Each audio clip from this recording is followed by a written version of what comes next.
नमस्कार। आज की वीडियो में हिंदी के विराम चिन्हों की बात करेंगे। तो आइए शुरू करते हैं आज की वीडियो। विराम चिन्ह। विराम का अर्थ है रुकना। विराम चिन्हों का प्रयोग नहीं किया जाए तो वाक्य का अर्थ बदल जाता है। जैसे रोको मत जाने दो, ये वाला पूर्ण विराम है, और दूसरे वाक्य में रोको ये अल्प विराम होता है।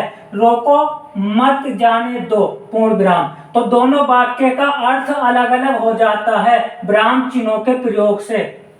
कामता प्रसाद जी के अनुसार पूर्ण विराम चिन्ह को छोड़कर शेष सभी विराम चिन्ह अंग्रेजी भाषा से आए हैं। कामता प्रसाद जी ने विराम चिन्हों की संख्या 20 बताई है। अब इन 20 विराम चिन्हों को एक एक करके देखते हैं कौन कौन से विराम चिन्ह हैं। तो आइए देखते हैं विराम चिन्हों को। पहला विराम चिन्ह अल्प विराम चिन्ह, यानी अंग्रेजी में इसको कॉमा कहा जाता है, तो इस तरह से कॉमा लगाया जाता है। दूसरा विराम चिन्ह है अर्ध विराम चिन्ह, कॉमा के ऊपर बिंदु लगा दो।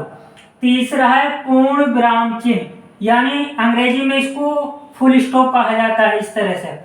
अगला है उप विराम, यानी अपूर्ण विराम चिन्ह भी कहा जाता है, यानी विसर्ग संधि में इसका प्रयोग होता है, ऊपर नीचे एक एक बिंदु, इस तरह से।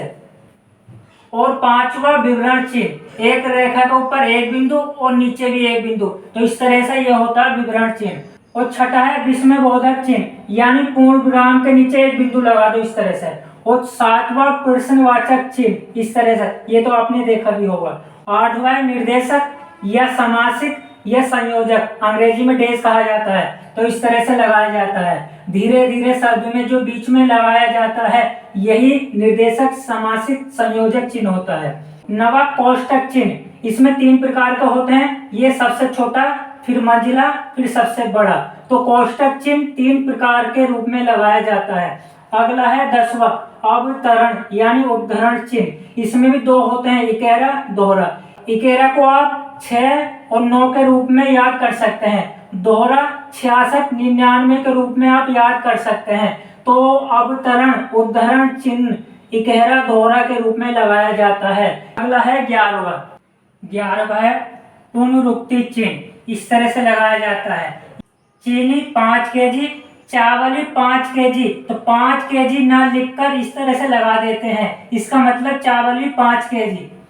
12वां है लाघव चिन्ह, यानी शून्य जैसा होता है, जैसे पंडित के बाद में 0 लगा देते हैं, जैसे डॉक्टर के बाद में 0 लगा देते हैं, तो यही 0 यही शून्य लाघव चिन्ह होता है। अगला है लोप चिन्ह, इस तरह से खाली स्थान छोड़ देते हैं कुछ लिखने के लिए। अगला है रेखांकन चिन्ह, यानी अंडरलाइन कहा जाता है, जैसे राम खेलता है तो मैंने इसको अंडरलाइन कर दिया, यानी रेखांकन चिन्ह लगा दिया। अगला है पाद बिंदु, तो पाद बिंदु इस तरह से लगाते हैं, कै में इस तरह से, खे में इस तरह से, जय में फे में, तो इस तरह से पाद बिंदु होता है। अगला है हंस पद, यानी त्रुटि पूरक चिन्ह, ये इस तरह से होता है, जैसे राम जाता है तो इस वाक्य में घर को लिखना भूल गए, तो राम के बाद घर लिखना होता है, तो इस तरह से ये हंस पद चिन्ह लगाया, इसका मतलब राम घर जाता है, तो ये वाक्य के बीच में लगाया जाता है जब कुछ शब्द लिखने से भूल जाते हैं।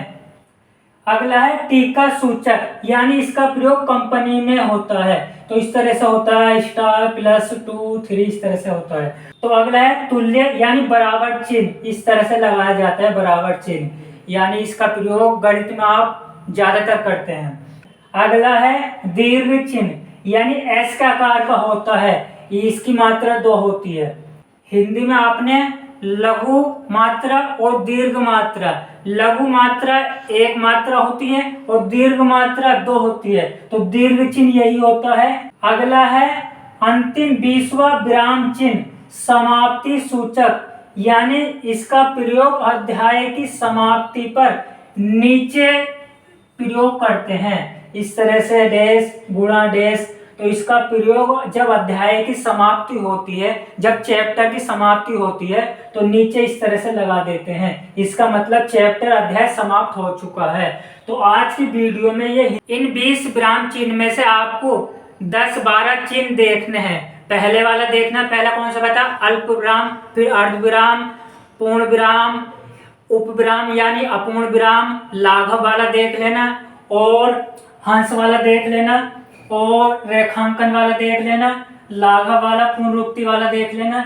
यही 10-12 विराम चिन्ह एग्जाम में मिल जाते हैं आपको, लेकिन मैंने 20 विराम चिन्हों की बात करी ताकि आपको ये पता चल जाए कि ये विराम चिन्ह ये होता है, ये होता है, ये होता है। लेकिन 20 विराम चिन्ह में से आपको 10 या 12 विराम चिन्ह देखने हैं, याद करने हैं। तो मिलते हैं अगली वीडियो में। नमस्कार, धन्यवाद।